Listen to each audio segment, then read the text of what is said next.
in the fam. All in the fam. Come on. It's all in the fam. All in the fam. Come on. Now get your hands up. Now get your hands up. Now get your hands up. Now get your hands up. It's all in the fam. All in the fam. Come on. Come on. Come on. Hey fam, it's Brianna and Karmari, and welcome to another episode of All in the Fam. Today we have a great episode for y'all today, and our guests today are super talented. They're a duo, they work together single or on their own, and they're just super talented, and we're so happy that they're here today. So our guest today, one of them is a heartbreaker, and she'll probably take your girl and break her heart again. And then another one has a great name that has a meaning to it that kind of sounds Mexican too, but it's still, still a great name. All right, today we got Heartbreak Homie and Jefe. Hey, y'all. What's up, y'all? everybody? What's going on? How y'all feeling today? Feeling pretty good. Yeah, feeling great. It's a beautiful day in the city. Yeah. We with the fam, you know what I'm saying? We've been, this is long overdue. So I'm super excited to be here. We're excited to be here. I agree. Yeah. It's a special day in the city because it's 312 Day. It's Yeah. March You know what I'm 12th. saying? March 12th, Exactly. Section 312 Day, Yeah. 312 Day. That's what we on. Everybody in Chicago should be celebrating right now. We have some amazing sunlight right now. Yeah. Yeah, it ain't heating up nothing, but it's out there. 18 degrees, literally. It's and out getting there, colder. So before we get into it, let's go into your origins. Before we get into other questions, explain 312 because since today is 312. Explain that real quick. You want to take that? You want me to do it? I want this boss right next to me to do it. All right. So that's something that started in my dorm room. Actually, we went to Lincoln College together, and I had started rapping. And one of my homies, Dave, he gave me the name Jefe because he was just like everything that my approach to everything was like super boss like or whatever. And he said I kind of look Mexican a little bit. So yeah, he gave me that name, and then we were I knew for a fact when I got into music I wanted things to be collective. So we were trying to find a name for our collective and stuff. Like Young Money was popping, like Taylor Gang and MMG, all these like rap groups was like a huge thing in like the mid 2010s and stuff. So we was trying to find something. I know like all of us were rooted in Chicago, and technically we were all like 773 for real, but like it just didn't sound as smooth. You're true. You know what I'm saying? And 312 is like the center of Chicago. So that's where Section 312 came from. That's where Jefe 312 came from. And we just been running with it since then. Cool. So Heartbreak, where did your name originate from? Miss Heartbreaker. Wow. Everybody has this, I guess, perception that Heartbreak Homie initially means that I'm a heartbreaker, like I'm gonna break your heart. I mean, you seeing it in them songs. It does mean that, but it definitely correlates more to the fact that I've had my heart broken a lot. Being from Chicago, I've experienced, death of friends and family and just things that is truly heartbreaking to me. So it has a lot to do with the fact that I'm toxic, and it has a lot to do with the fact that I've had my heart broken. accountability. Yeah, exactly. Yeah, I self-reflect. But also, Heartbreaker just it resonates with the type of music that I like, the type of sounds. Like I'm literally Mariah Carey song Heartbreaker, Jackson 5 Heartbreak Hotel, Whitney Heartbreak Hotel. Like it's just a lot of things that I love about music all kind of came from like this heartbreaking space. So I kind of just took it and ran with it. Okay. That's nice, turning it into a positive. Yeah, try to. So before we continue the conversation, so we got to know who is one of the artists you guys would like to collab with. Like in the city or large scale mainstream? It could be in the city. It could be anybody, honestly. All right. I'll do both. So from the city, one of my favorite artists is Saba. I'm a huge Saba fan. So I would love to collab with Saba one day. And we gonna manifest that. I am Yeah. gonna collab with Saba one day. You feel me? It's coming. Absolutely. And then just overall, Drake. Okay. Gotta get the Drake song. It's How do you feel necessary. about A Few Good Things? It just came out recently. So what's crazy is I didn't like it first listen. And I'm Really? a huge Care For Me fan. So I was super excited. But I think that's what it was. My expectations Mm-hmm. was so high and I was instantly trying to compare it to Care For Me. So once I peeled back that layer and listen, I love it now. Okay. I love it now. I play it all the time.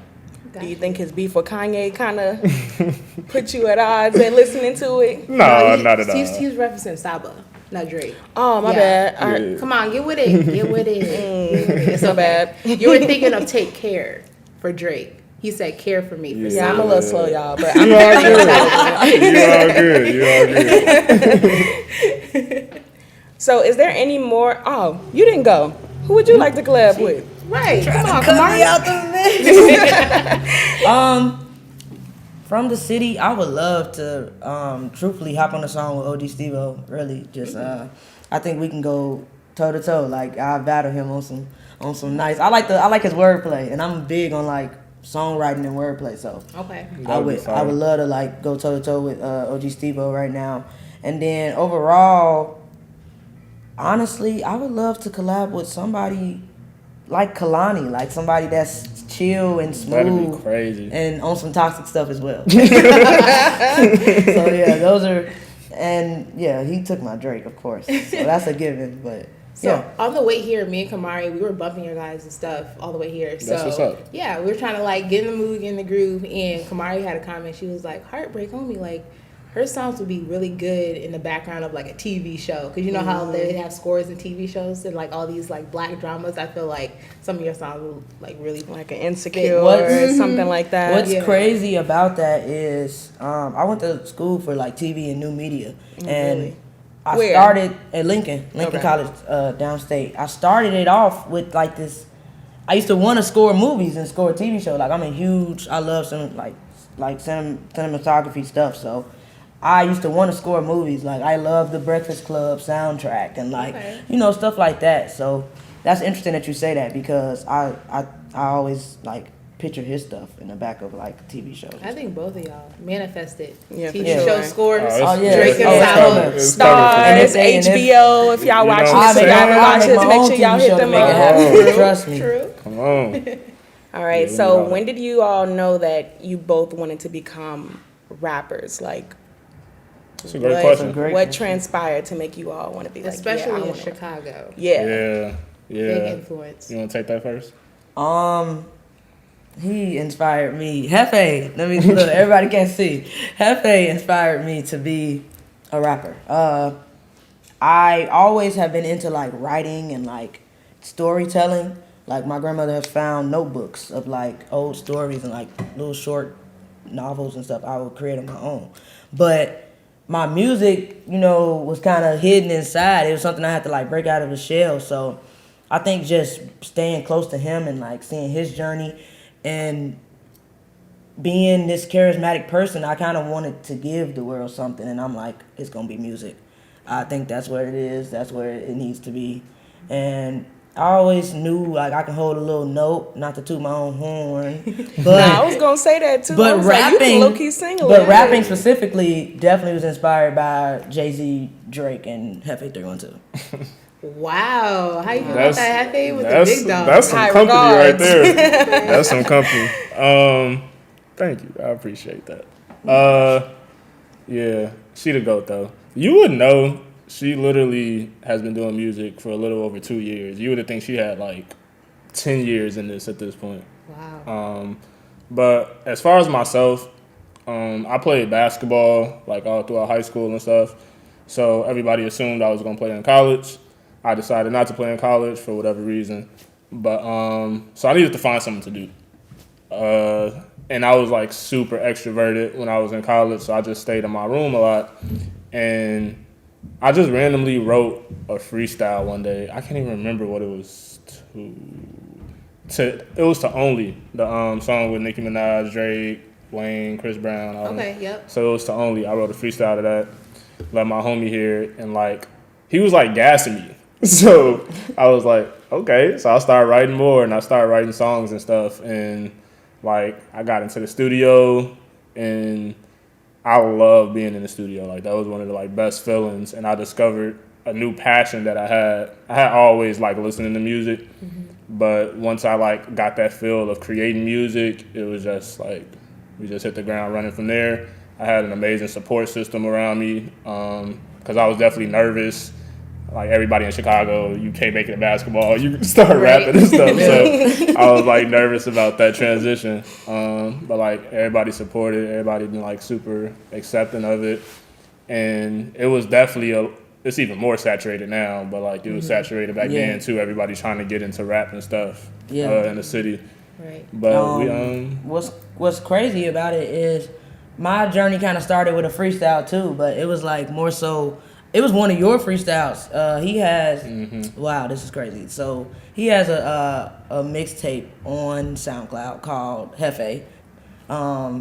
The original, Just Enough for Everyone. And he had like an open verse on it, and I had wrote to it, and I was with the guys. I don't know where you were, but I was with the guys, and I had like.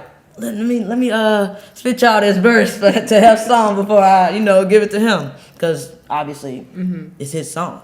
So they were like, "No, we gonna put you in the studio." I'm like, "No, y'all just gassing." Like, "No, this is serious. I'm being serious." And they're like, "No, we're being serious. Like, what are you doing? Let's do it. Let's get you in the studio." So man, writing the freestyles and remixing other people's songs can really just kind of it opens the door for that comfortability to start doing your own original music. Yeah, Right. it gives you that freedom. It's no pressure behind that. And it gives you like some direction. Like if you want to take it, if you want to take the direction that person did on the original song, you got that to work with, and it's way more like stress free. It's a stress free way to write music. So it kind of looks like you guys didn't really envision yourselves as rappers from the get-go. It was Not that at all. validation that your support group gave you. So like when you wrote that freestyle and your friend was gassing you up, and then you 100%. had no intention of going to the studio, but Yeah. the friends like gas you up, put you in the studio. So it seems like that validation gave y'all the extra confidence. 100%. That's awesome. That's so important to have a 100%. support group that believes in you guys from the jump. Yeah, we were doing stuff we shouldn't have been doing. Like, we were doing stuff way past the level that we were at. Like, we had people wearing our merchandise. We were, like, having packed out shows. We were, like, 3 songs out. You're ahead of your time. You know what I'm saying? You know what I'm saying? That's what I'm talking about right there.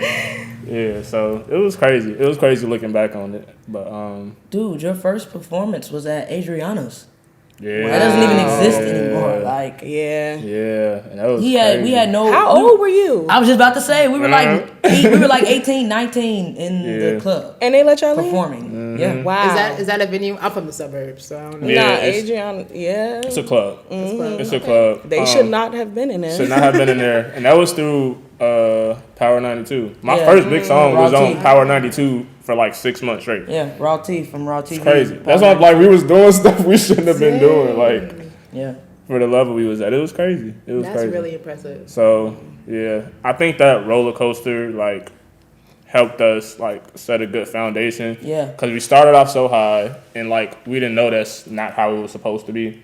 So then obviously things fall off. Like things move in waves. So things fall off and you gotta like find something to like root yourself in now, because that was super impulsive. What was happening in the beginning was super impulsive.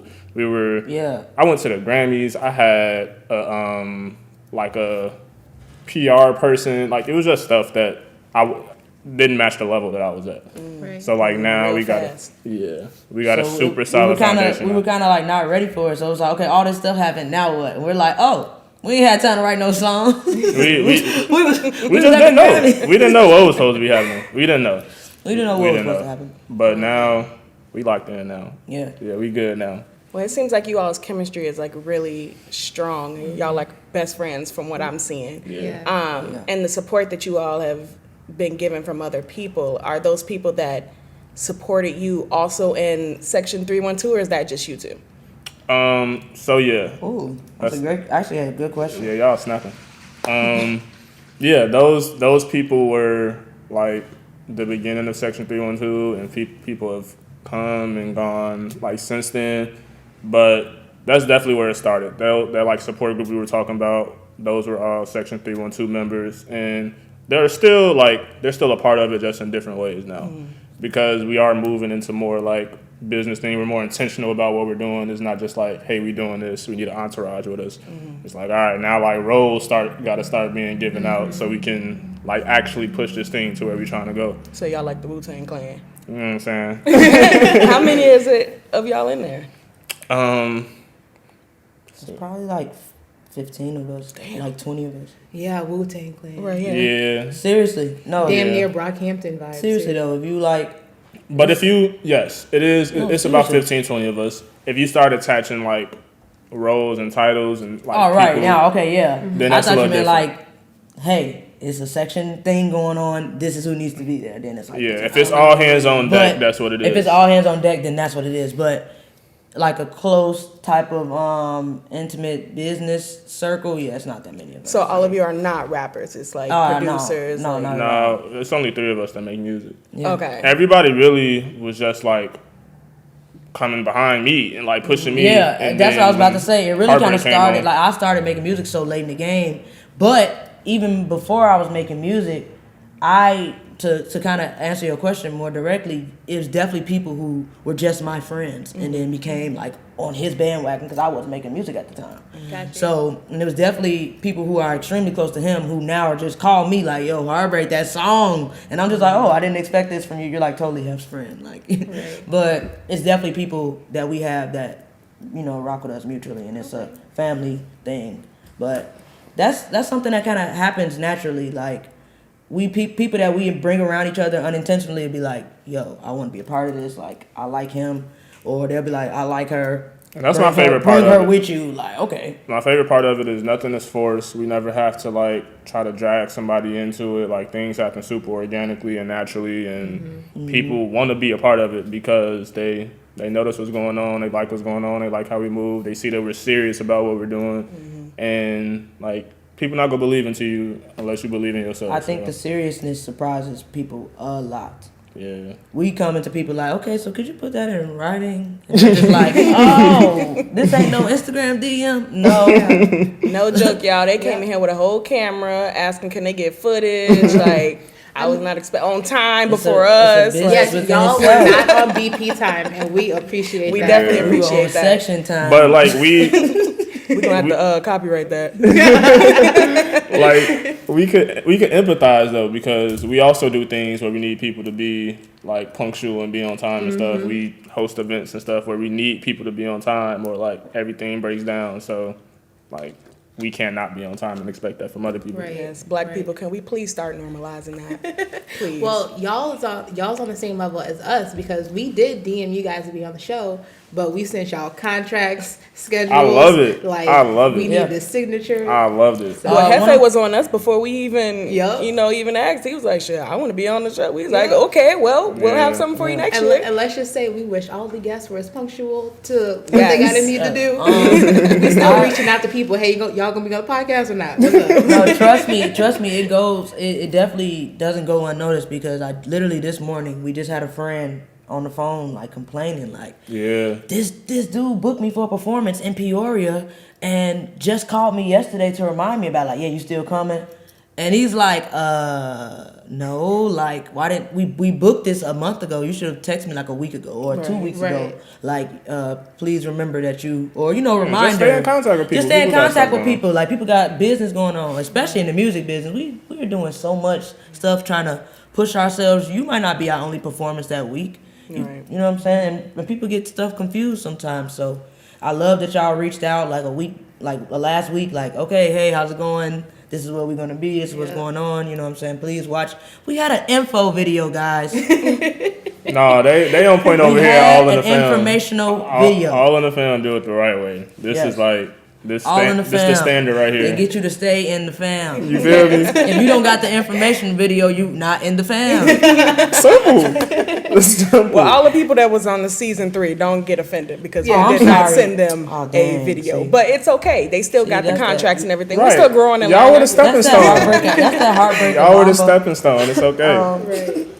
Yeah, no, we really appreciate y'all coming because we're a small platform, and our main vision of All in the Fam, or mission, is we want anybody from Chicago to come on our platform and share their truth. So the fact that you guys took time out of your day to come on our podcast, like, we thank you guys so much for that. But yeah. Likewise, feeling is mutual. Yes. Y'all got it. Y'all, like, I love y'all platform. Appreciate Y'all it. got it for sure. Yeah, I Appreciate definitely It's- appreciate the platform. Yeah, Yeah. the level up is gonna keep happening. It's gonna Yeah, keep happening. it's all about, to me, I know I can speak for him as well. We are very hard to impress. I'm not saying that you guys, had to impress us, but if we walk in and we're just like, okay, cool, like, we can work with this. We don't have any complaints. Yeah. Like, everybody can work together. There's nobody with attitudes. I think or- the biggest you know what I'm thing, saying? at least, no, for both of us, I think, is we notice when people care. Like, we notice when people care Yes. about What they their craft, when people care about who they're working with and building genuine relationships. Like, that's super evident. Like, you can tell, like, y'all can't see, but, like, you can tell that y'all care. Like, we didn't just come into anywhere and, like, it's this whatever setup with, we just chilling on We the could've couch. been you know? on Zoom. You know what I'm saying? Like, y'all care, and I appreciate y'all for that. Yeah. That's dope. Thank you. Love. Thank you. So we're gonna pivot. So, you guys just dropped 2 mixtapes, right? Or Mhm. 2 little EPs. EPs. Yeah. EPs. Sorry, I get them mixed up. EPs. Nah, it's all the So- same projects. We'll get into that a little bit later, but I want to talk specifically about Heartbreak Homies, Caterpillar, and Cocoon, and then Jefe's Just Enough for everyone. So, first off, so like, what are the challenging and beneficial dynamics of being like a mixed gender group duo? Because like, you have different collectives. Let's say Wu-Tang, all male. You have Odd Future, all male with Sid. But like y'all, it's like, it's 3 of you guys, right? So I'm assuming it's the 2 guys and then you. Yes. Yeah. So like, what's the dynamic with that? It's, to me, it's almost like an advantage because ladies, like, we're everything. So it's like, okay, cool, he rapped. Okay, cool, the other guy, well, can we get something? And then it's like me. And it's me with this black girl magic out of nowhere. And it's great. So it gives me my time to shine, which I like to do. Crying. So But- basically, she's the star. Yes, and y'all are basically, just the backup. I'm the star. And I embrace my role as backup. I fully embrace it. But honestly, it's kind of like I said, it's truly an advantage because it's like, okay, cool. At the same time, I'm a girl, so that's welcome. But at the same time, there's a flip side to it. Oh, who's this little short girl? Here she go thinking she can rap, or as candid as I can be, here's another lesbian thinking she can rap, and then it's like, okay, yeah, my brother's 6'2", try me. Like, you know what I'm saying? Like, then Jefe's walking in behind me, like.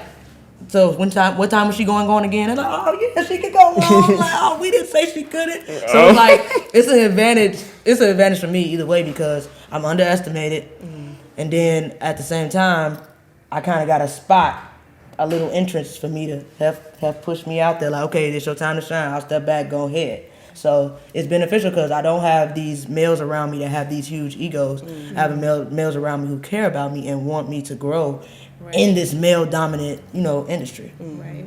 Yeah. And then just to add to that, I think we're always welcoming more people, but like, I genuinely believe, like, within the 3 that we have, there's like nothing we can't do. Like, literally, like, as far as music goes and everything within this music stuff, we are like checking off all the different genres and styles of music, all of the different roles in music. Like, I'm really, if I'm being honest, I'm like the least talented out of the 3. I just rap. I make music and I have ideas. I have ideas, but like, as far as bringing those ideas to life, like, she does a bulk of everything. Like, she does videos and photography and graphic design and artwork and all that. And then So like, we need to hire you, don't you? Oh for real though. Heartbreak Studios. Yeah, for real though. And then like, Special like produces and does engineering, and like, she sings and I rap, and we like, literally everything is just so complements each other. in-house. We can tackle everything. Like, this whole like rollout thing that we've been doing, all of our shows, like, prior to Special like fully coming in, like it was just us two.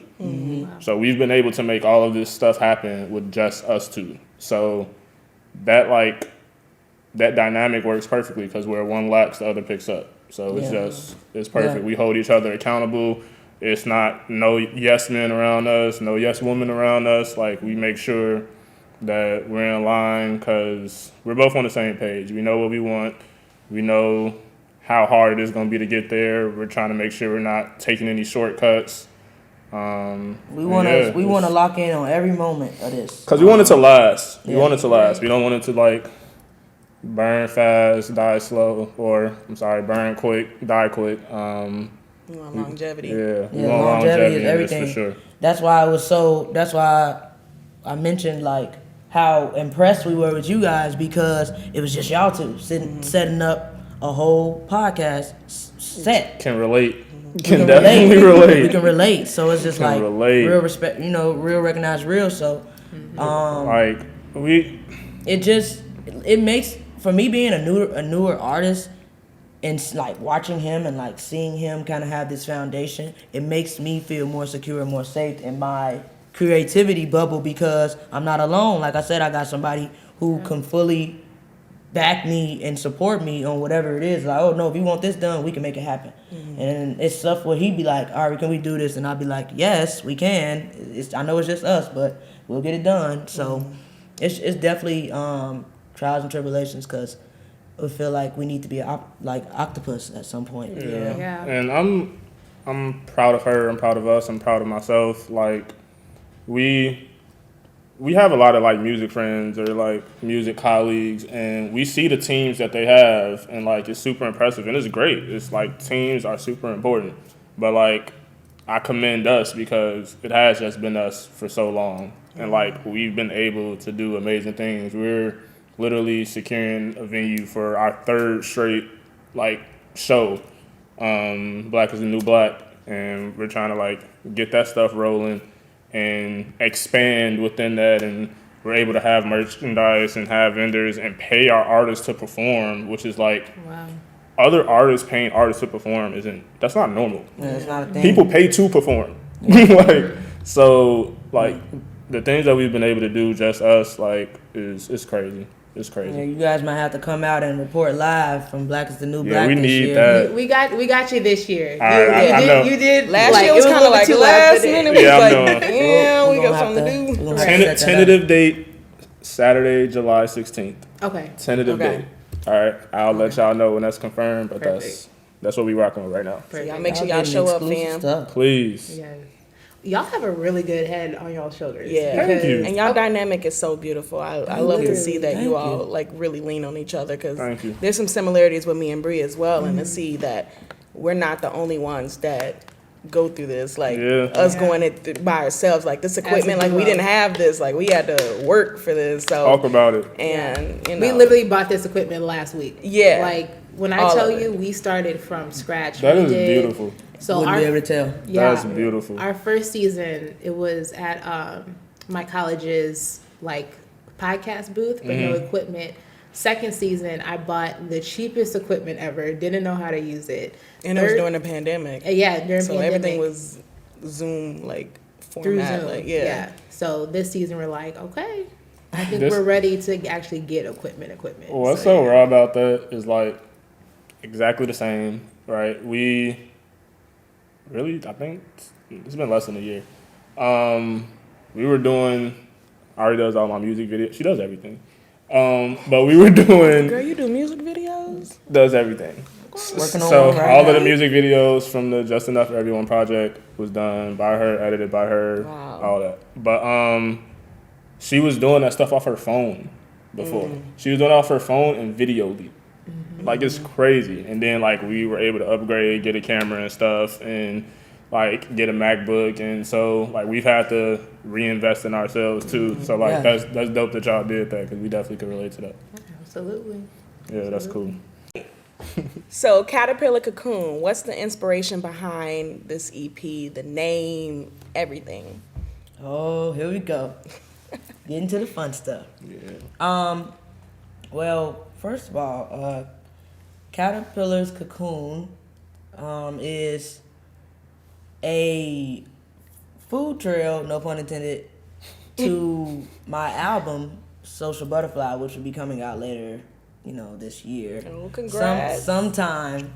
I'm really big on like leaving, clues and like my fans with stuff. So the inspiration came from my aunt's passing last year. I lost my mom's sister. So in a song on CC, you'll hear me, it's a line in Break My Heart, blame it all on Roz.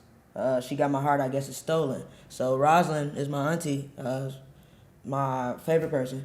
And she used to love gardening and loved, butterflies and these any spring related type of thing. So after she passed, I was in her room snooping, saw her favorite book, had like butterflies all over it, and I was like, oh yeah, this is wild. It was wild because a few days before, me and J.E.F. were having a conversation, and he was like, I think your next project should be Social Butterfly because you're a social butterfly. And I'm like, that's it. So later, in the week, to see butterflies on her favorite book and just to, see how they connect to gardening, and that's something that she loved to do, and I'm doing something I love to do. So did some deeper research into butterflies and, their rebirth and, so the Cocoon is the EP because the album's not done. So when the album is done, I'll have my wings. Wow. I'll be a butterfly. So yeah, that's pretty much the shortest, longest backstory. Wow, that's actually really beautiful. Yeah. Because sometimes reading album names or band names, you just never know. So that's why we wanted to ask, because I would not have made the connections until you said something right now.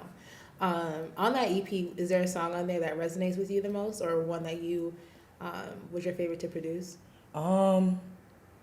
Honestly, Break My Heart probably resonates the most, but my favorite to create obviously has to be Fever. Like it's the most poppy song I have, it's the most upbeat song I have.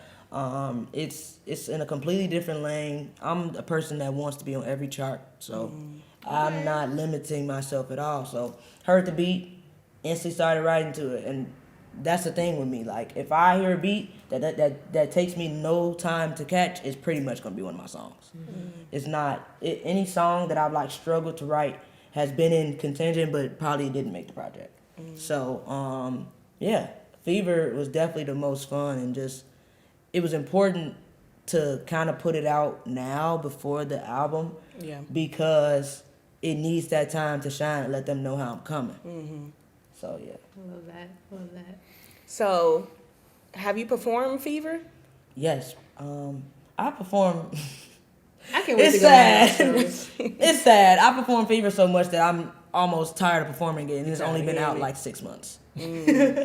So I know how Juice WRLD feels when he says he's tired of lucid dreams. He hates performing it. I don't hate performing it, but it's like, okay, come on. Like, I'm performing it because y'all love it and because it's a newer song of mine, but I can't wait to get and to perform other things. And then performing Fever will kind of be even more special because of the other songs that'll be, entwined into the set list. Right. So how does it make you feel when you're performing that song to the crowd? Like, does the energy impact how you perform it? Like, how do you cope with the stingy audience if they don't go along with it as well?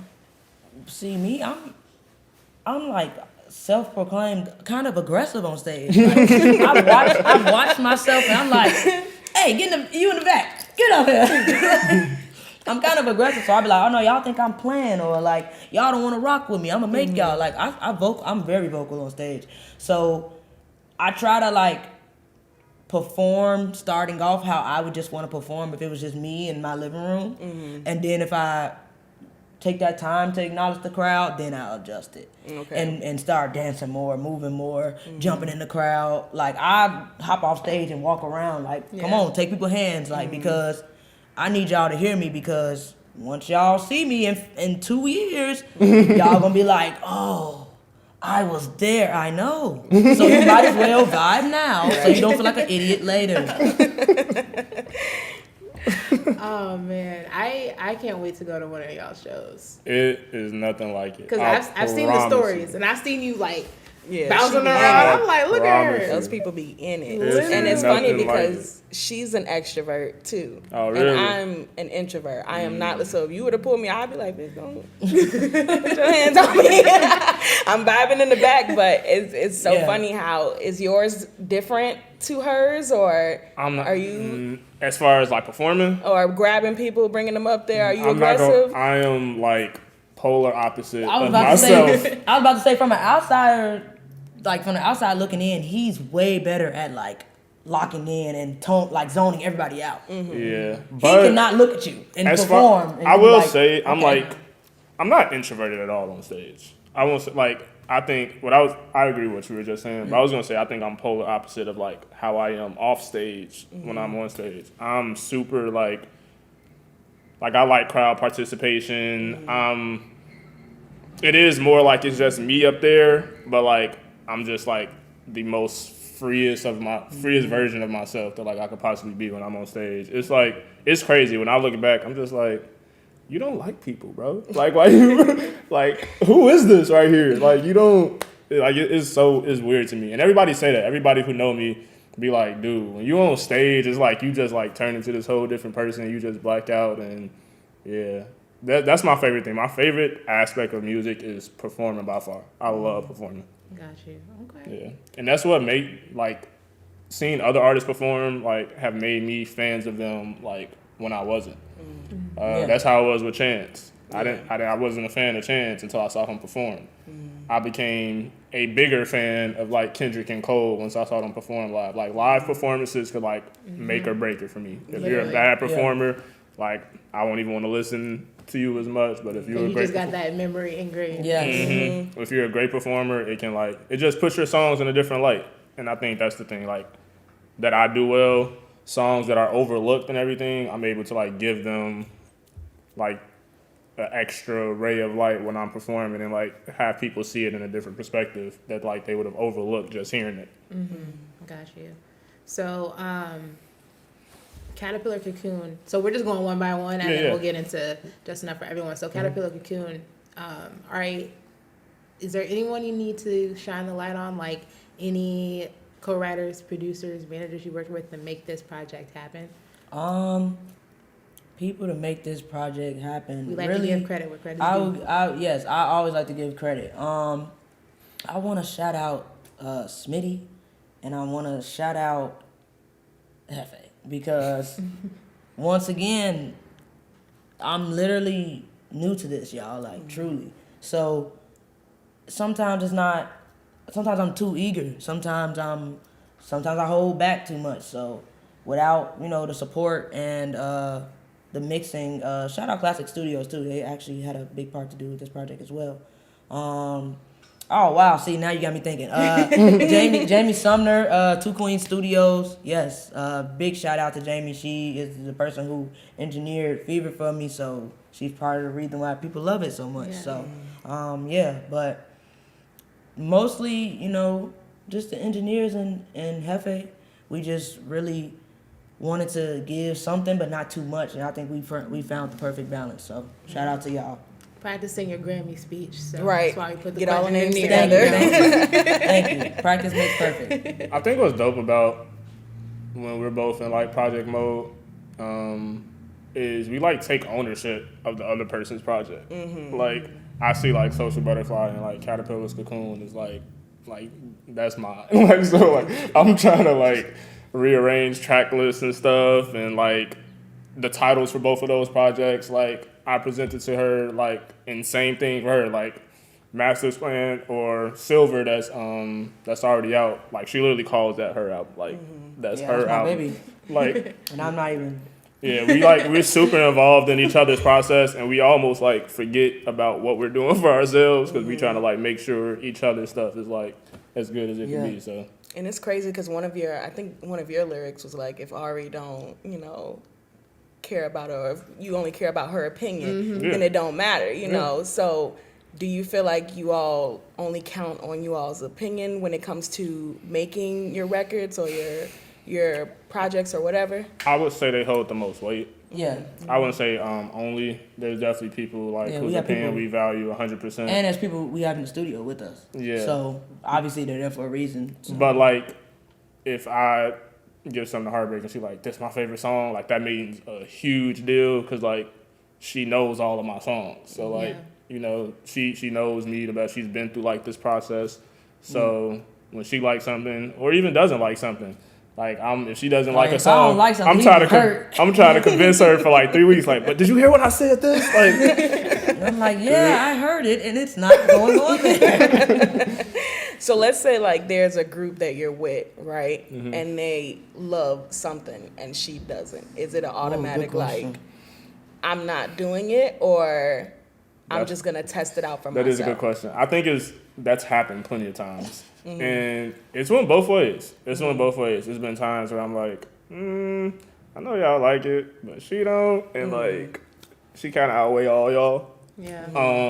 But then it's also been times where it's like I'm using that to my advantage. Like, oh, these people over here like it, now what? Like now you gotta like it. All right. So yeah, it's been both ways for sure. I definitely see him testing it out for himself more though than just completely Yeah, isolating. but I think that's more of like a past thing. Like right now, I still respect her opinion, but like I don't need anybody's opinion right now. Like I'm in like a completely different zone where it's just like Yeah. I know I'm super intentional about what I want. I know what direction I'm trying to do, and I come to her in a different way now. Now I come to her with like, When he's no, not, this is it. Yeah, he comes to me. He comes to me when he's either not 100% sure or so sure that he needs to say it to somebody. Like, I need to let you know this because if I don't, you're gonna come up with an idea or you're gonna try to shut it down, and I'm gonna let you know now. Like, this is not one of those shutdown moments. I need it the Yeah. way to be this way. So help me make it be that way. Yeah, if please. I'm on the fence about something, like, I'll okay, just cool. like I'll come can to do her it. to lean me a certain way because I'm pretty decisive. So when I am indecisive, it's like if I'm coming to her, it's because I strictly just don't know, and I don't mind going either way at that point. If I'm leaning towards a way, then like now I think I'm confident enough in myself to just go that direction. But if I'm on the fence about it, I'll just probably go whatever she say, honestly. Well, no. Should have never told me. So Jefe, just enough for everyone. Jefe is not your real name, right? No, What is your real name? my Because real we name don't know it. is Ahmad. Okay. Ahmad is I say that throughout my that's music a lot cool. too. Not Yeah. us finding out your names on the podcast. We so bad. No, because Jefe, y'all promote it really well because Yeah. that's a good. I like that though because it's like a mystery with the artist. Like you Yeah. want to find out these different things, but y'all are not necessarily. Well, you said you put in your music, but Yeah. you're not promoting. Hey, my name's Ahmad. Blah blah blah. No, I'm Exactly. Jefe and I'm Heartbreak Homie. So that works out. And But I like that separation. I like to like, cause there are like Jefe things, Jefe times. I have to be like in Jefe mode. Yeah. Like, so I like to like be Ahmad and just like separate that from each other. Okay, Captain America. So we yeah. got to talk about that too because you made a lot of Marvel references that I want to get into. Because But- Yeah, we're she's a Marvel obsessed. oh really? Yeah, we gonna have totally. to talk. And Harry Potter, girl. So just enough for everyone. What's the inspiration behind that E EP? Honestly, I am also in the process of making my album Master Plan. It's been a very long process. I've been doing that for like 2-3 years now. So those were really like technically songs that didn't make it. Those are songs that didn't make the album, but like I felt like once we were like stripping away songs that weren't going to be on there, like they were good enough and cohesive enough to like be its own thing, like be its own project. Shine a light on those things, and just enough for everyone is literally like what it's saying. I feel like my biggest, what am I trying to say? The biggest pro about like me as an artist is my versatility. And I feel like that shows on Just Enough for Everyone. Like their songs were just like I'm rapping, there's bangers, there's like stuff for ladies, relationship songs, like I got auto-tune stuff on there, like it's all different. I'm working with like different types of features on there. I think that's like most features I have on the project. I think 40% of the songs have features on there. So I was just trying to dive into like all the bags that like I had going on at that time. Yeah. we can definitely tell. I don't know about Bree, but I can tell when you're like in your zone in a song because your voice changes. And I'm like, damn, this a whole different thing. Like you'll start off like, you know, cool and like monotone, and then it's like, damn. He's like, no, I'm about to go in on this. Right. It's like, who is this? Kamari, you trying to get your spot in the Hefe fan I club? mean, if y'all want to put me on it, I mean, whatever. I'm a fan of all of y'all. That's why we all on this podcast, because we, you know, we see the work that you put into it, but it's just different things that you pay attention to, especially when you're a music lover. Like, we love music a lot. So we look at the different, you know, things that you all put into it. Like you said, you do different songs, and you know, you might use auto-tune or here or whatever, go in here, have a relationship. We pay attention to stuff like that. So we appreciate people who differentiate their work like that. So it's something that, you know, they can go off of.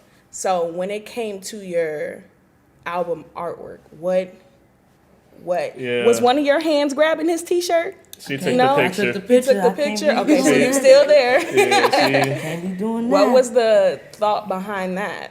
So that is inspired by how I basically came up in music. When I first started music, I was a lot less confident in my voice. So when you don't have that like clear direction and like what you're trying to do, people try to pull you different ways. They try, oh, you should make a song like this. You should make a song like this. You should make a song like this. So that's like what all those hands grabbing at me signify, like them trying to pull me in a direction like that they think I should be doing in order for me to be most successful. And I'm just standing there like, I could do all that. Got you. So that's what that is. I got you. Jack Okay. of all trades. Yeah. I like that. So my favorite song is Food Trail. I love that one. But what song resonates with you, or which one was your favorite to make? So it's a tie. I love Product of My Environment just because that was like, I don't know. I love that song. Yeah, that was one of the early ones that we were like, oh, okay. I just we love see that this song. bag. But IDK, I love IDK so much because I already loved it, but like I wasn't confident in it. And I didn't expect it to receive the response that like it received. When I performed it at Black is the New Black 2, like everybody knew the words to that. And I was like super shocked to see that. That's like the best thing as an artist, like being on stage and people are like singing stuff back to you. And then especially when you least expect it, like there are obviously songs on projects that you're like, okay, those are gonna be the ones that like people gravitate towards. So that was like a diamond in the rough, and turned out to be like top 3 most streamed songs. I was just about to ask, is it still the most streamed song on the project? Yeah, it's like super high up there. It might be one. It might be the top streamed song on that project. So I'm glad that like that goes back to that validation. Like I believed in it, so I'm glad that like it resonated with people because I was nervous about that one. So when we go to a show, you have to do, I know it's not on this project, but you have to do Ahead of My Time. I have to hear that. I like that one. Because that shit was cold. And I was low-key scared that you have features on there, because sometimes for me, the features be fucking it up. And I'd be like, damn, y'all just killed the damn song. But whoever, I can't remember who had Q and Asar, they did what they were supposed to do. They did what they were supposed to do on the song. And that 100%. Is like, I could see like even old heads like listening to that song, like, you know, playing it in like cigar shops and everything. Like it's top very 3 all time of all my songs. That's top 3 most. It's number 3 most streamed songs in my catalog. That like, yeah, that one goes crazy. That second verse is one of my last verse at the end of the song was one of my favorite verses I've ever written, like by far. So I got you for sure. Yeah, I gotta hit that. I got you. That's what we ain't that the song we opened up or I came out to? Yeah. For this past show, yeah, that was a song I came out to, so that wasn't crazy. Yeah. But I got you. We gonna keep it on the set list. All I think right, you did like an acapella part to it too. Mm-hmm. So how do you cope when you have like a stingy audience? Like, what do you do? So we know Heartbreak going, she be grab them, bring them up on stage, and you gonna sing today, nigga. But what do you do to deal with a stingy audience? I don't know. I guess I am. I'm demanding. I wouldn't say I'm aggressive, but like I am demanding. Like I'll tell people like put put your phones up or like get off the phone. That's not what we're here for. Have them like come closer to the stage. I don't allow people to be like antisocial and too cool, like chilling in the back and stuff. If it's a part where like I need all the lights on, I'm calling. If I know you by name or what you got on, you in a purple shirt, I see your phone light not on. Like I need that on right now. So like I'm calling people out. And it works? All the time, 100%. Because people like looking at me like, They like, like oh, who shit. me? Okay, let me hurry up. So yeah, and Heartbreak makes like a lot of melodic music, and like her songs just have like a different bounce to it. So like it's easier to feel the musicality in like her music. With me, I think where I grab people is like the emotion from what I'm saying.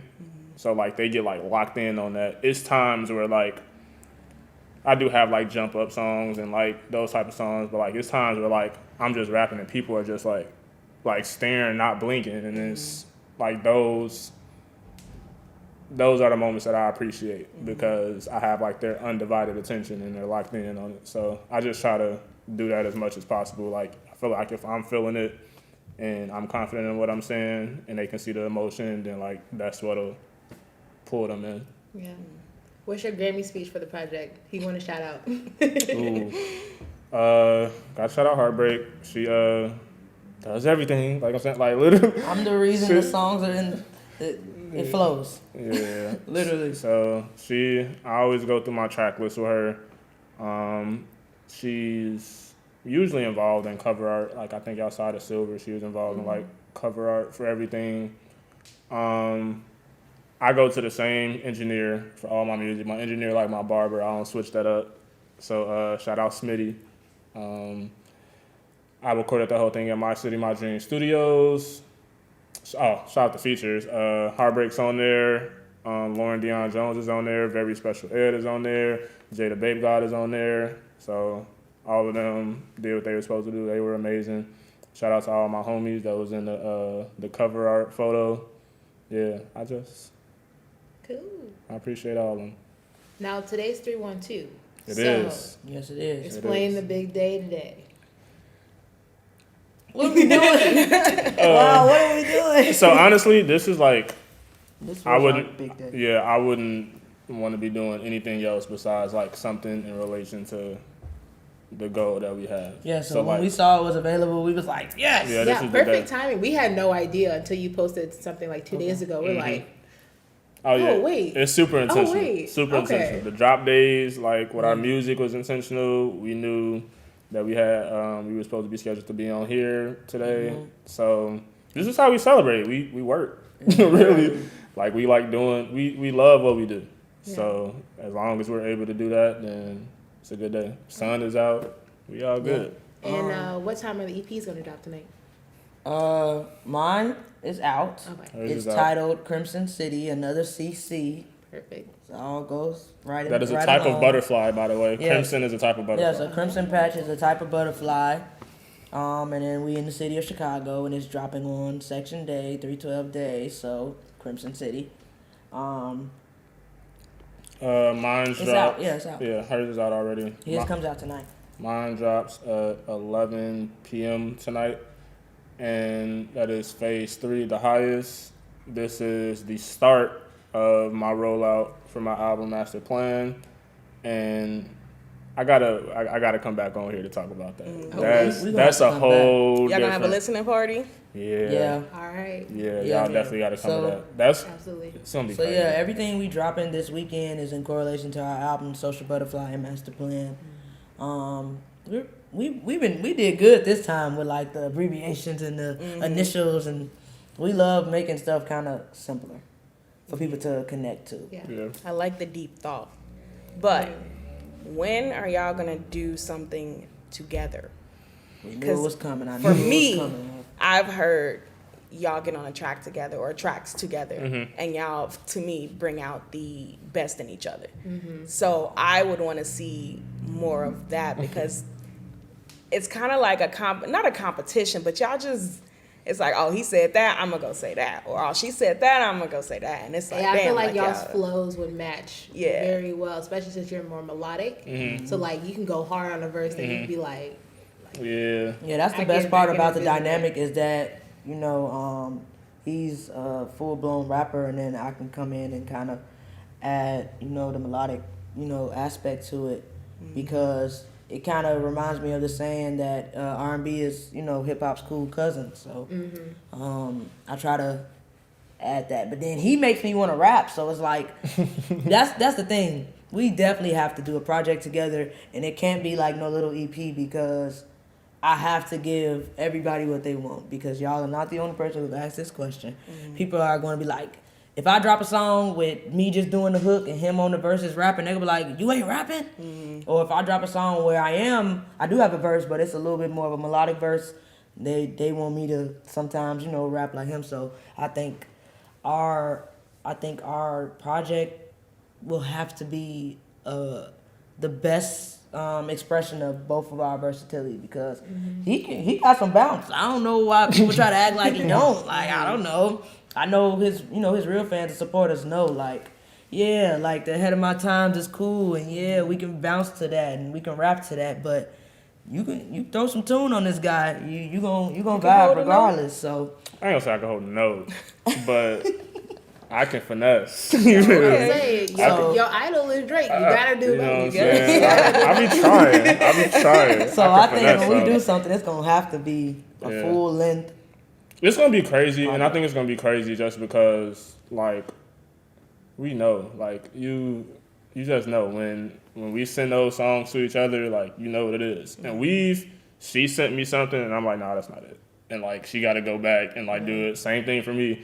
Sent I think that was for Lonely. Like, I sent her a verse for Lonely for her a song on her project Summer's In, and she was just like, nah, like you need to go back and redo that. I don't like it.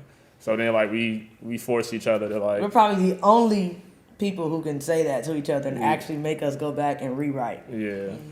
So I think it's gonna be crazy. I think we just gotta slow down. Yeah. Like we do too much, so we'll have to like completely dedicate our time and like lock in on that. But like, I know y'all probably gonna have to wait like a couple years. I'm not gonna lie. Okay. Yeah. Well, the wait will be worth it. Yeah. Yeah. And I'm expected to be dropped on 312 Day because Ooh. it Yes. just makes sense. That's, It just I like makes that. Yeah. Okay. All right, make sure y'all give me my piece when y'all For get it. got sure. you. For sure. I'm already putting you in the fan club. Oh, thank email list. Oh, thank you. I'm gonna go ahead and get y'all my email. All right, so we're gonna switch lanes again and get into the personal. So, what's the best advice another musician or artist gave to you too? And who was it? Or it could be like any of your other artists if you listen to their interviews and they said something that resonated with you guys. I know I got this from somewhere. I know I was motivated by something. I can't recall from where. But I'm going to say make music for yourself and not for your audience. Because people will be able to connect to it more. Like, if you're trying to, like, target an audience, it comes off as, like, not authentic. So when you're just, like, making it for yourself and it's, like, your own healing process and it's, like, therapeutic for you, it'll end up being therapeutic for someone else and it'll be, like, way more organic. So I think that was the biggest thing for me. I was trying to, like, create a certain song for, like, whatever was happening at the time. But when I just, like, I didn't care about none of that, and I was just doing what like I wanted to listen to, what I was going through at the moment. That was like when things like shifted for me. It's not the like the best advice I've ever gotten, but it's more of like a more recent advice, and it kind of resonates with what's going on right now. Carl Thomas told us, don't stop. He said, you can slow down, take your time, but don't stop. And it's sticking with me because I'm one of those people, like I said, I'm a newer artist, so I'm one of those people who like feel like I have to be in people's face and like, and just put myself out there because I don't want you to miss me or forget me to the point where you over me. So when he said that, it just kind of put me at a kind of a piece. Like, okay, cool, you can take this time out to make your album everything you want it to sound like. It's okay to, wait 6, 7 months, 8 months to drop again. Like, just make sure it's the right moment for you. So that's something that is sticking with me as of lately. Is this Summer Rain Carl Thomas? Yes. Y'all met Carl Thomas? Yeah, Yes. we was We both performed, like, rap for him. we were at Phonology because we were rehearsing for Black is the New Black 2, and he happened to be there rehearsing for a show that he had, and he heard us rehearsing and like approached us and was like, "That was y'all in there, whatever." So How does he sound? He still sound the same? Yeah. Yeah, he talks goated. soft still. yeah, he goated. He goated. So yeah, we got a picture with him and everything. It was a super cool moment. Super cool. Like followed us on Instagram and all that type of stuff. But also on top of that, I don't know if this is a question y'all had. I don't want to steal y'all question. No, y'all good. But just advice for anybody pursuing music or anything else, like if you are like hitting a speed bump or like a roadblock or like something that you just can't get past because you feel like somebody's not giving you opportunity, 9 times out of 10 you can create that opportunity for yourself. And like that's what was happening with us. We wanted music videos, but just like they were just too expensive. We didn't have any money, or like certain videographers weren't reaching out for us. Or okay, let's buy a camera, let's do the videos ourselves. We wanted to do shows and stuff. Like, oh dang, like We need a booking agent. We need a booking agent. We can't get they not responding to us when we send out emails. Cool, we're gonna do our own show, invite artists to our stuff, and like Book ourselves. book ourselves basically. Same thing with how this happened organically. Like Closed mouth don't get fed. You gotta reach out. We're not getting write-ups on this or on this, and we won't get interviews here. Okay, so we're gonna reach out to people ourselves and like build like genuine connections with people. So if you're waiting on somebody else to do it, like I promise you can just do it yourself. Yeah. I promise you. That's very true because you were the first one to reach out to us. Yeah. You're like, hey guys, love your content. Would love to be on the season. Unfortunately, we were already in production for season 3, Yep. but your communication, your drive to constantly like our content, listen to us, give us shout outs and stuff like that. We saw that drive and that hunger, and we kind of saw that, oh, they really want to be on the podcast. Yeah. And it just worked perfectly that this next season is all about music. So everything happened when it's supposed to. Exactly. So you already know you two were the very first ones that we reached out to because we had to return that appreciate favor. that. Absolutely. I appreciate that. So now you see why he's boss. Yeah, y'all can do it, man. Yeah. Y'all can make it happen. Don't wait on anybody. Yeah. Just go for it. That was good advice you gave, or the advice that you've gotten where you said, don't make music just for the fans, because I was watching an interview earlier this week, Tyler, the Creator, he was on some interview show, and he was saying, if you're an artist, why are you putting out music that you don't like just so you're feeding your fans? It's like, us fans, we can read through the bullshit. We can read through the fake music, the fakeness, just getting clout, getting the streams, the sales. We want authentic artists. So hearing Tyler say that this week and then hear you say that, I like how the zeitgeist of the music culture right now is, in the early 2000s, it was a lot of facades and you have to wear this, you have to do this, you have to sound like this. Now our generation growing up, fuck all of that. We do what we want to do, and if it's authentic to us, we're gonna do it. Yeah. Like if the fans appreciate it, cool. If it's a couple fans, cool. But I like that you guys aren't in the game to be the best of the best just for clout. Right. Oh no. I completely understand that. It's something that we take pride in. We take pride in our songwriting completely, like lyrics and things we're saying. We take pride in it, but we also take pride in the fact that everything you're hearing is true. It has happened. That block did get bent. You know what I'm saying? Like that them exes I was naming are real people. Like sorry, but it's something that we take pride in. So it's like I appreciate that people notice, but I also couldn't even see myself going out there like, yeah, pulled up to All in the Fam and a Rover. No, I didn't. No, I didn't. Like, and that's okay. She did it. She parked right behind us. Like that's fine. Like so I feel like that's something that we always try to make sure. And for me personally, since I'm like a singer-songwriter, people reach out to me and is like, yo, I love your voice. I want to write. Can you sing this song for me? I want to write for you.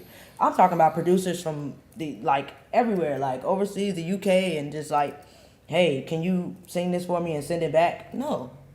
So you can have my voice and like use it to your distribution, however you want to, jerk it and work it. No. Even if it's a demo, no. Because I take pride in the fact that I wrote this, and if I need a little help, or if I say, hey, Hef, how does this sound? You know what I'm saying? At least I'd rather take that from somebody I trust, or my team, my supporters, versus my voice just being on a track that I'm not connected to. Like even if it would be the best pop song and Ariana Grande would be featured and it would be this big blown up thing, it still would be something that I would have to be completely like brainwashed to do, because I can't sit here and rap about something that I don't, now that I'm not familiar with. So I feel like being true to yourself is almost the only thing that keeps you and that makes you different from other artists, because everybody else is trying to get on and be, this entity that they're not. So I feel like the only way that we're going to be successful in what we do is if we stay true to us. Right. Shout out to Tyler. I know I mentioned Drake. Tyler, like, he has been a huge influence on me lately. That was my favorite album last year, actually. Call Me If You Get Lost. Yes. Sweet. Don't get me I started on Thought that You one. Wanted to Dance is like.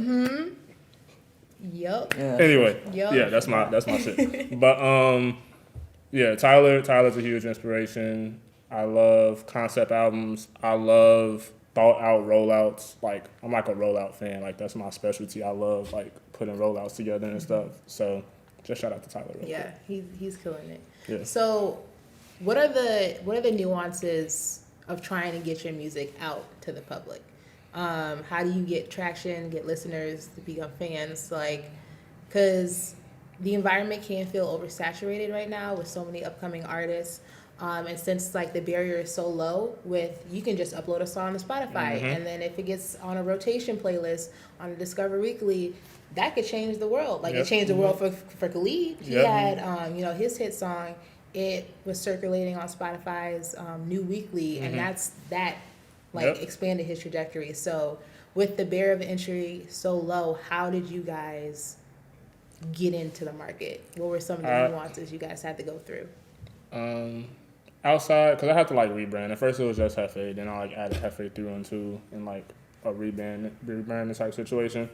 So J.E.F.E was like stuff was just happening. I was about to say, just thrown into the water. Stuff was just happening. So like I don't even want to like point to that. Like when I had to like start from scratch and like peel back everything, I just changed my approach. I changed my approach from like trying to get people to support the music and getting people to support me. And that allowed me to even do a lot more things and not limit myself. Like I started seeing myself as the brand, and then people were going to give what I produced a chance. And then once you give it a chance, then I'm like confident that you're going to like it. But like that was the hard thing. The hard thing was like getting people to give the music a chance, but like they don't know me, so why are they like listening to this? So I had to like find a way to build my own brand and like brand myself and know that like I am the center of that. So people are going to support things for me. People come out to the shows, like some because they like music, some just because they rock with me and they're trying to support who I am, and then they become fans of the music through that. So like once I changed my approach to like making sure everything with me was in line, I have a brand, I have a website, I like can provide merchandise that's like reflective of the person I am and music and all of these other like things that I'm doing on the side. Like everything just like funnels into that. Yeah, and I think that opened the door for me. Like the foundation he had already, like I said, built kind of opened the door for me, because I knew I wanted to come out branded. I knew I wanted a name logo. Like all the rappers have name logos. Like I'm very big on professionalism.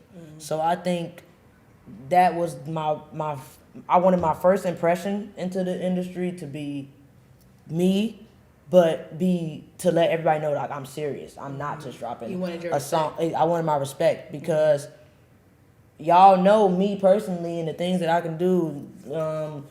Black Student Union president, and these social aspects of me, but you don't know my music. So in order for you to take it serious, I have to show you that I'm taking it serious. I have a website, I have a logo, I have merchandise for you, I have a show. I know another way for us to kind of get new listeners is rollouts. Rollouts are important. Rollouts provide structure, guidance, and they once again let people know that you're connected to what you're doing. I think once we started putting major intention, not minor intention, major intention behind everything we're doing, the reason that, I made sure that our projects and stuff like that is on the way of, coming out to the world, and we have a interview right now. Like, everything is intentional. That's another way for us to promote ourselves. Yeah. So one, we started reaching out to the media platforms, being like fearless with that. So media, rollouts, and for me personally, being booked, like, is how I get a lot of new followers. I've performed a lot in the past year, and it's helped me a lot because like have touched on, people see you perform and they want to become fans of you way easier than they would if they just heard your music. 100%. So I think actually giving people me and like seeing, the way, the care I have with this, I think that helps a lot. And to add to what she just said real quick, she had a great advantage because like I had to go through a lot of trial and error. I've seen it. So I had to like, what I didn't want to do. So she didn't have to repeat those same mistakes that I did and like going about ways how I did. Like, she saw me fail from like multiple things and like what was working for me. So like she was able to like build off that and like hit the ground running right away. That's why it doesn't seem like she's only been doing this for 2 years. Like, because it's no reason for you to go through those same things. Right. Like, we see it didn't work, and obviously like everybody's story is different. So, and there's things that like she's trying that like necessarily wouldn't work for me, but like we were able to just, because we take note of everything, we know what's working, what's not working. We see what works for other people and what don't work for other people as well. Yeah, so I think she was just able to like remove a lot of those unnecessary layers that she didn't have to go through. I came out with, not even coming out, what gets us new listeners to answer the questions as direct really is the fact that we have our identity. It's the fact that we have an identity. Like, people send me stuff with hearts on it just because they think I'll like it. Like, hey, do you like this jacket? I like that jacket, but do you like that jacket? Like, you know what I'm saying? So people try to work with me just because, I see that you are connected to this type of music. So now I want you to come to this event and just be in this event and just hear what we got. And I'm looking like, y'all want me to, why am I your validation? You know what I'm saying? But it's the fact that we are in people's face and everything is done professionally and people see that we're taking it serious. They want somebody who takes it serious to see that they take it serious. Because maybe they'll build and maybe they'll grow. So, and we're all like, another thing that keeps it, tight is the fact that we're always open to collab and work with people. So, because if I don't, then how is your fan base going to hear? Like, now I'm sure Asar's fan base know who FA312 is. They might not know his last project by heart, but they know, like, when they see it on their own, they're gonna be like, I know that guy. He just did that song with Asar. You know what I'm saying? So collabing definitely is necessary for you to get new followers and fans. Well, it seems like you all are very organized, and I definitely appreciate that, especially on like a marketing standpoint, because not to plug us again, but Lord. We have a marketing and like branding freelance agency where we help different like small businesses help create that brand identity and marketing for themselves. So to see that there are different artists who don't have that, it's kind of hurtful to us because it's like we can see how far you can go by just branding yourself and putting yourself out there, and you can grow beyond that by just having a logo or a website or anything teach like us that. Something because the music isn't enough no more. Yeah, everybody needs a personal brand. Like, the music is not enough. You think of LeBron and Uninterrupted, you think of Beyonce and her Beehive. Like, there's so many. It doesn't have to just be music.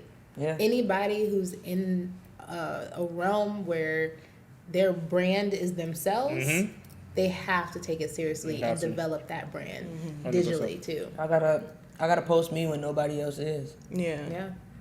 So do you all feel like, we know that you make the music for yourself and, you know, you don't make it for anybody else, but when it comes to like the industry, have they impacted your creative process in terms of like what you want to put out? So let's say like a lot of people are doing like UK drill beats or whatever. Are you all like staying away from that? Like, are you interested in it? Like, are you, you know, you want to try something new? Like, how does that, the industry and what they're doing, impact your creative process and how you go about what you want to put out? For me, little to none. It has little to no impact. If I do something that is trending or wavy, it's just literally to show people I can do it. Like if I wanted to do it, I can do it. So I won't get on the drill beat. Like I think I've even written to like a drill beat, and I was just like, what are you doing? Literally, like what are you doing? Like it wasn't it. So I think the biggest impact that it probably has on your career is you know, your freestyles. That's the only content impact. Yeah. It doesn't impact your original music, I believe. That's But I definitely believe it impacts your content because he'll post a freestyle of a popular song that's out just to show, you know, that hey, I'm Jefe, I'm still here, and I'm working on some music, but right now here's this freestyle to whatever beat y'all liking right now. I have my brand, I have my sound. I don't want to be boxed in. Yeah. So I'll always just do stuff to be like, look, if I wanted to do this, I'm just letting y'all know it's there. You know what I'm saying? I got the stuff that I'm gonna do. I'm gonna be consistent with. But like all the stuff that y'all like right now and it's all shiny, like I can go over there if I want to. But like, so I'll just show them that real quick and then get back to what I'm doing. Yeah, I was gonna say it impacts me little to none as well, just because I have my own sound. I don't want to sound like anybody. Like that works for some people, like doing what's popping. And it works because some people are talented enough to where they can adjust and switch up. I'm not saying I'm not talented enough. I just choose to make music that's, you know, once again, true to me, but a vibe. I make music for no one else, but I do make music for my friends. Like, to be honest with you, I do make music for somebody else, and those are my friends because when they're doing their festivities, I want them to feel comfortable enough to play me, vibe to me, and enjoy their festivities with me bumping in the background. So if it's for anybody, it's for them. And if anybody impacts us, it's our friends, you know what I'm saying? You know, I definitely I can only speak for myself, but I'm definitely interested in what they like right now because that means that at this right moment, they might not give the ear to something, you know what I'm saying? Like whatever I've created, they might not give it that ear that it deserves at that moment because of what they're into right now. So with us being so versatile, you don't know what you're gonna get when you get that unreleased Hef song in your text.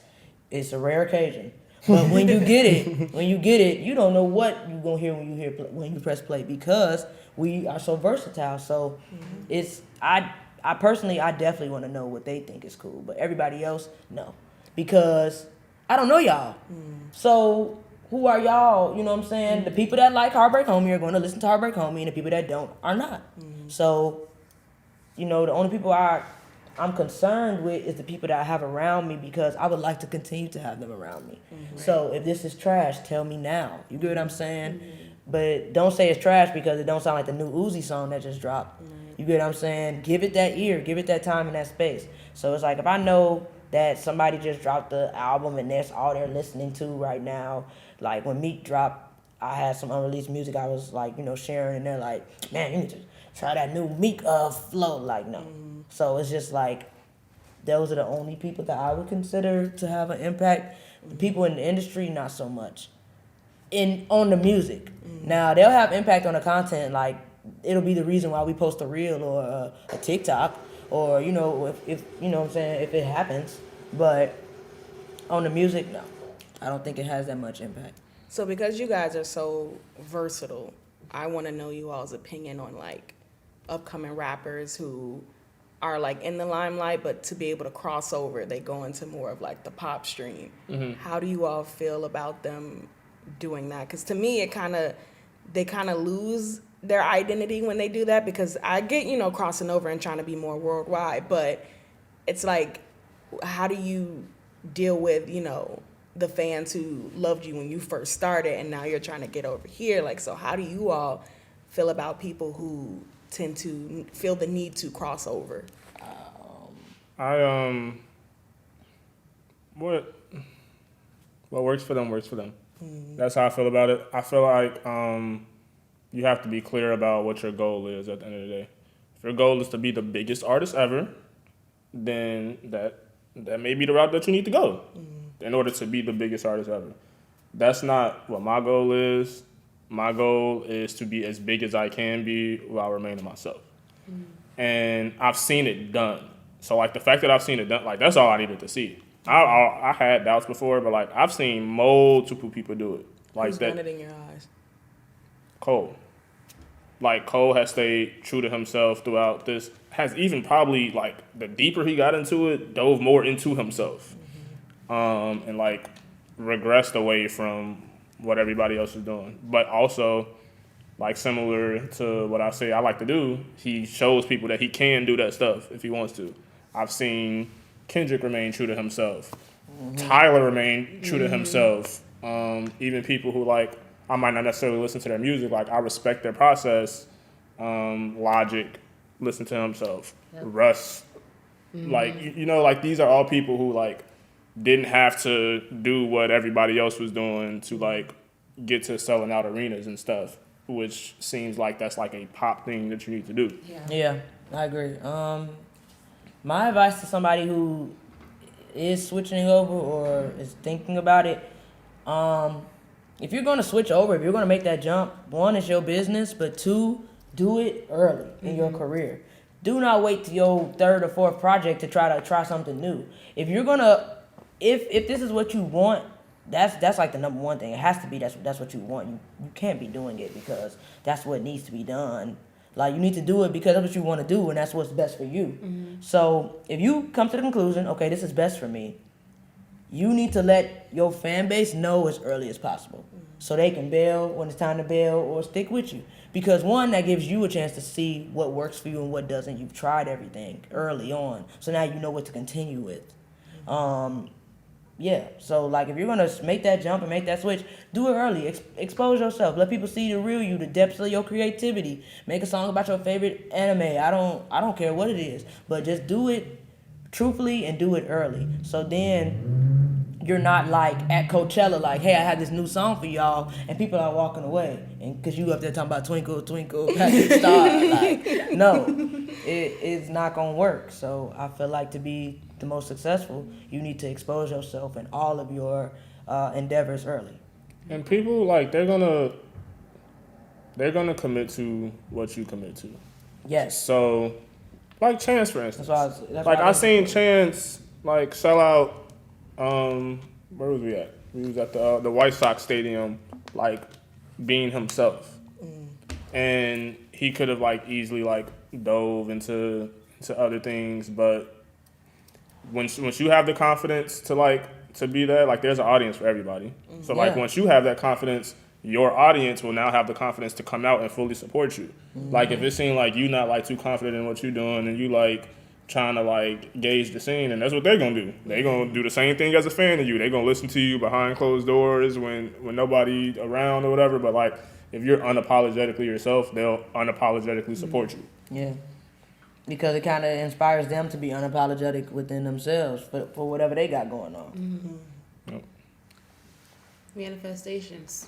Yeah. Where y'all manifest yourselves to be 3 to 5 years from now. Speak it into existence. 5 years. Because we'll have proof on this podcast. 5 years from now, Heartbreak Chella. Heartbreak Chella. 5 years from now, Black is the New Black will be in a Chicago park, Grant Park, doesn't matter. We'll take any of them. We're going to be outside on the stage, bringing the city out. 5 years from now, Hef will have like 10 Grammys. Please. Okay, not 10. Okay, realistic. He'll have 7. But 5 years from now, we will be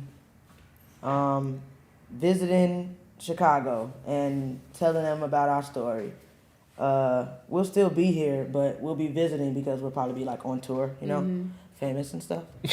But yeah, I see the ultimate success for us. I see me with a #1 album. I see Hef with like a morning show type of talking about the game last night. Yeah. What do you see? In 5 years,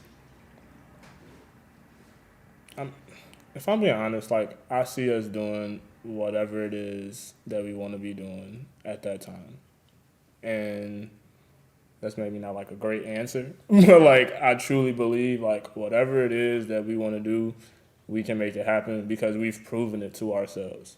And I think that was like the biggest thing is there was just a lot of self-doubt in the beginning, and really it's because I was looking everywhere except for like in the mirror, like what do you want? What are you trying to do? Like I was trying to people please too much.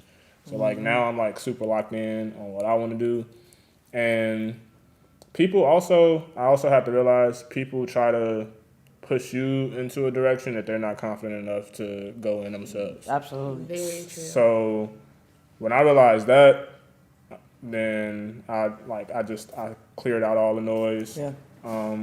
So yeah, I think whatever it is you want to do, I know for a fact I'm still going to be doing music. Like this is a passion of mine. Yeah. I know for a fact we're going to be like exponentially more successful than we are, whatever that may look like, whether that is just financially, support-wise, all of the above. Like I'm sure we'll have dove into something else by then because we always doing something. It'll be and something for a new. fact, Black is the New Black would be like the biggest ticket in Chicago. Like that's gonna be like Lala level type thing, like Summer Smash, Lala level. It'll be there in 5 years. For sure, 100%. because if you 100%. can make it here, you can make it anywhere. 100%. Yeah. And you hearing it from me first. I want to see the talent. I want some competition. And I take pride. I take a lot of pride, and Heartbreak knows this. And like spotting talent like right before they pop. Mr. I knew him first. I send her so many people, like in artists that y'all are like seeing come to fruition right now. Like Yeah. I don't know if you guys are like up on Chris Patrick at all, but like Chris Patrick is an artist. Asar is, and I was trying to get Asar to, because Black is New Black was a concept in like 2015, 2016. The first year we did it was 2020, but like it was a concept back then. I was trying to get Asar on there when he was still at U of I, like Femdot, OG Steve-O, like He called it. Flex, like all of these people who are like Femdot, he just getting killed up it there last right now. night. He was literally on, that Just too, and killed he it last night. was on Lyrical Lemonade's podcast. Yeah. I was like, wow. No, he's that like Femdot, the way he just sold out last night is crazy. 700 people. That's not like, that's nothing like 700 people is nothing like. 700 bodies in the building. But that's also what I'm saying. Like we doing stuff we shouldn't be doing because we are nowhere near like have the support system that Femdot has, like or just the engagement or any of that, the fan base. But like we also doing consistently 200 plus tickets every show we do. We done one in 2018 that did over 200. Did one in 2020 did over 250. One last year did over 250. Like that's, but like exponential. that's not light. That's not light. So, and we finna level up this year. Yeah. So we finna keep it moving, man. And that's just y'all too. That's not like with multiple That's people with y'all. It's So. I promise crazy. you it's not. It's crazy. I promise It's crazy. It's crazy. All right, so now we're gonna get into a segment that we have on here called Top 5. And we have like this, it's a vase. I have flowers in here. We couldn't find like a bowl, but Okay. it smells good. I'm That with do like some smell Febreze in there. Now she put Febreze. I thought it was for the flowers. No, I did, but like, you know, it smelled like flowers after you put it in there. You got I didn't the- want y'all to dig down here in there and it smell like, Okay. dirt. Okay. So, That's considerate. No dirty see, hands. I'm trying to do what I'm trying to do. So what we're gonna have you guys do, since it's two of you all, you'll pick one and you'll pick one, and you'll just pretty much answer your top 5 in here. So You mix pick it first. around real good. So we just pick one thing. Yeah, you just pick one. Stop looking in there. Stop cheating, bro. I should have added the drum roll to the soundboard. You can't. Oh, we can add it in as a sound. Okay. Right. And then we'll wait till he open his. Shake it like a salt shaker. Get that West Side percolator. You know, I just feel like a good one. I'm gonna do you right here. Alrighty. All right, Heartbreak, you go first. What you got? It's really hard to see, so let's see. Oh, this is like perfect for me. Oh, I was literally just talking about this. I put Okay. I put that on my story like 2 weeks ago or something. Want to read that loud to everybody? Right, you gotta read it out. Okay, so mine says entertainers turned actors and actresses. So top 5. Top 5. Jamie Foxx, Ice Cube. True. I actually enjoy some of LL's stuff, so I'm gonna really say LL Cool J. Well, Jamie because- flipped. Jamie did the acting first. We will still count it. No, He did that. Jamie did music first. He did Jamie Foxx show so they could push him into his singing career. Yeah, but he still No, knew music he first. did music. He He, did. was Because that producing elevated and the like show. writing That's for valid. people. All right, okay. I give you. This is mine. Okay, I want you to do it right if you go and do it's it. right. Jamie's in there. Okay. Queen Latifah, and give me one more. Give me one more. Yeah, give me one more. Give me one more. If you don't say the one that you're supposed to say, G. Who I'm supposed to say? Go ahead, Say it. This yours. Oh, Do okay, your well, thing. mind it. Childish Gambino. No, not childish. Oh, I mean, this is like reversed, but Drake. That's True. mine. He went from the wheelchair to the studio. Yes, he went from the wheelchair to the studio, man. I didn't think he had it in him, but I don't know. I don't know who else. Who was I supposed to say? Will Smith. Yeah. Oh, yeah, I'm supposed to Oh say. yeah, Will. She's like, he's the Yeah. Apple dome. He That's the the one. pinnacle. Yeah, Like, that's he's the Will. one. Will is there. Jamie took my Will. True. Yeah. That's I what love it this was. one. Mary Y'all J. get Blige good. is cold too. Mary J. Blige. She is got good, some too. cold stuff Facts. too. She does. Especially in Power. I love Yes. her. Yeah, I like Queen a lot though. I think Queen's actually probably my favorite. No, yeah, that's a good one. Common. Common's a good one too. Yeah. All right, let me stop stealing yours. All right. I love this one. I got movie soundtracks. Movie soundtracks. Oh, All right. yeah. So no order. Black Panther. Black Of Panther got one of course. the coldest soundtracks ever. Of course. Get Rich or Die Trying. Yeah. Okay. American Gangster. Yeah. Jigga. Got 2 more. I'm gonna put 8 Mile on there. Okay. I'm gonna put 8 Mile on Amen there. does have a good soundtrack. All right, give me some time for this last one. These are good, Kamari. Yeah. are good. I was excited about this, but this was a good one. Do musicals count? What just came out? Judas and the Black Messiah. Yup. Okay. Oh yeah. Yup. Yeah, Excellent. that's on there. That's good. Okay. That's mine. good. That was a good one. That's mine right there. Chi-Town, I ain't stand say up. no old ones. All right. Yeah, Old movies. It was some old. Actually, Dreamgirls soundtrack is crazy. Crazy. Dreamgirls. Yes. That's why I asked if Crazy. musicals counted it. Ooh, Fighting That was Temptations. one Look, of- it's too many. That was one of the Fighting questions we had on Temptations. there. I was gonna be like High School Musical.